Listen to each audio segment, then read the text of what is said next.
What's up, YouTube? So I got to ask the question: was Lionel Richie's musical legacy secured with "Can't Slow Down," his huge album that was released in 1983, and did he need to come up with anything else after it?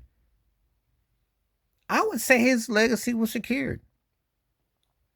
He did follow it up with "Dance on the Ceiling," and that was a big album for him. And "Say You Say Me" won a Grammy and an Oscar and all those awards, and he still had a big career, he had a big tour and all that.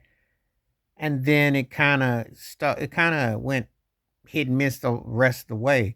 But up through "Can't Slow Down," he was unstoppable. I mean, he left the Commodores, and then it was his second solo album, and "Can't Slow Down" was huge, you know.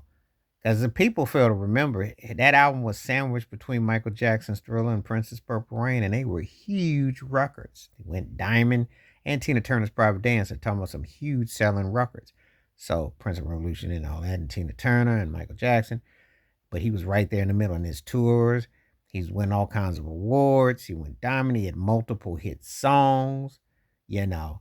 And the funny thing about that album, the best song on that album wasn't even a single. It was "Love Will Find a Way," when he did with Greg Gaines, the keyboard player. I don't think that he really could have really done anything else after that album. Because, I mean, the songs were huge. "Penny Lover" was huge. "Stuck on You" was huge, which sounded like Precursor to Country. "Penny Lover" had a nod to Sam Cooke, the doo-wop Sam Cooke Temptations vibe.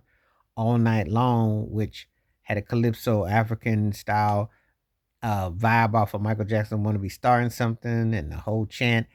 And very smooth, seductive anthem. Just when you think about how the way he parlayed, that's like a country pimp.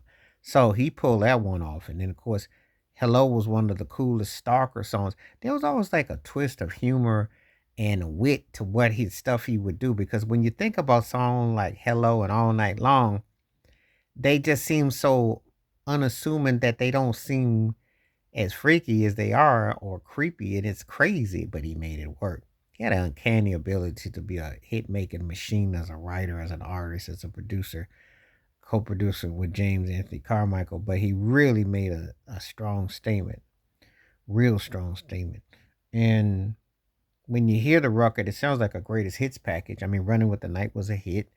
He had so many hit songs off that record, and he did the 1884 Summer Olympics in LA performing. I mean, he was in a can't miss situation. So when an album like "Can't Slow Down," he really couldn't slow down. He really hit it big time. So I his legacy was already secured. He really was. I mean, he upset some of the long-term fans who thought some of his records were kind of some of them, they thought some of the records were mediocre solo, and you can debate that, but the man could flat out write a song, the man could flat out sing, he could flat out perform, and he could bring it to a stage and tear your behind up, and if you weren't ready, you were gonna get it. He did a interesting balance of material, which loaned themselves to that argument. So but if he had stopped after "Can't Slow Down," his legacy was it was intact. It was he had already done the thing. As the writer on the bulk of the Commodore stuff, um, he had nothing else to prove. And he's one of the most important and one of the most successful artists to leave a successful band or group and then go solo. And he became a standard because there was a saying in the 80s, if you couldn't be like Michael Jackson, you're going to try to be like Lionel Richie. And there were a lot of cats that was trying to do that Richie thing. And it's still just like trying to do like Michael. It wasn't easy, and it wasn't easy trying to do like Lionel. Please like, subscribe, welcome thoughts, comments, and I do respond. Thank you. Wash your hands, keep your mind clear, watch out for another, and share it if you like and hit that membership because when you do requests like this come true, stay safe, stay blessed, stay woke, stay free. I'm out. Peace one time.